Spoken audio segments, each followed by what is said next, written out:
特別防衛隊隊長高梨慎之介役をやらせていただきました寺門浩平です。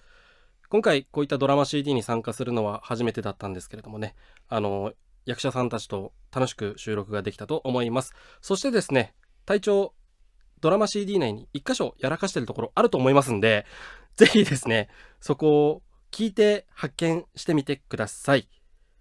どうぞドラマ CD をお楽しみに。以上、寺門浩平でした。